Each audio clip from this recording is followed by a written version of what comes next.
তো হ্যালো বন্ধুরা, কেমন আছো তোমরা সবাই? তো তোমাদের জন্য আরেকটি নতুন ভিডিও নিয়ে চলে এসেছি আজকে। দেখো, তো তোমরা অনেকেই জানো না, এসটি, এসসি, ওবিসি যারা, তো তাদের আগে থেকেই যাদের হাতে লেখা সার্টিফিকেট আছে, তো সেই হাতে লেখা সার্টিফিকেটগুলো এখন থেকে ডিজিটাল হচ্ছে। তো তোমরা কিভাবে সেই ডিজিটাল করবে সার্টিফিকেটগুলো, সেটা আমি জাস্ট সংক্ষেপে একটু দেখাবো। প্রথমে তোমরা তোমাদের কম্পিউটার বা মোবাইলের ক্রোম ব্রাউজারে চলে যাবে। তারপর এখান থেকে দেখতে পাচ্ছ সার্চ লিখবে ব্যাকওয়ার্ড।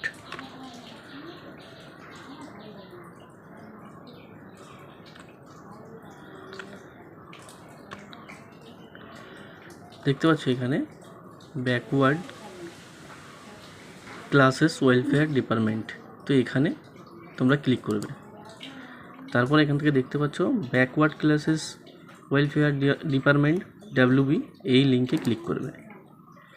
এখান থেকে দেখতে পাচ্ছ অফিসিয়াল ওয়েবসাইট, এটা নতুন ব্যাকওয়ার্ড ক্লাসেস ওয়েলফেয়ার ডিপার্টমেন্টের নতুন ওয়েবসাইট দেখতে পাচ্ছ তোমরা। তো এখান থেকে এসে দেখতে পাচ্ছ ব্যাকলগ সার্টিফিকেট। তো এই ব্যাকলগ সার্টিফিকেটে গিয়ে এখান থেকে apply for digitise certificate for SC, ST, OBC, এখানে ক্লিক করবে। এখানে ক্লিক করার পর দেখতে পাচ্ছ তোমরা এখানে যে হাতে লেখা কাস্ট সার্টিফিকেটটি আছে, সেই কাস্ট সার্টিফিকেটের নাম্বারটা এখানে দেবে, সার্টিফিকেট ইস্যু ডেট। তো এইভাবেই তোমরা এই ফর্মটা পুরো ফিল আপ করবে। তোমাদের এই ফর্মটি পুরো ফিল আপ করে দেখাবো, পরবর্তীতে ইউটিউবে ভিডিও আসবে এই বিষয়ে। তো তোমরা দেখতে পাচ্ছ এখানে আপলোড ওল্ড সার্টিফিকেট, যে হাতে লেখা পুরনো সার্টিফিকেট আছে সেই সার্টিফিকেটটি কিন্তু এখানে আপলোড করে দিতে হবে তোমাদেরকে, এবং ফটো আপলোড করতে হবে। তো এই পুরো ফর্মটা আমি কিভাবে ফিল আপ করতে হবে বিস্তারিত দেখিয়ে দেবো, পরবর্তী আমাদের ইউটিউব চ্যানেলে ভিডিও আসবে এটা নিয়ে।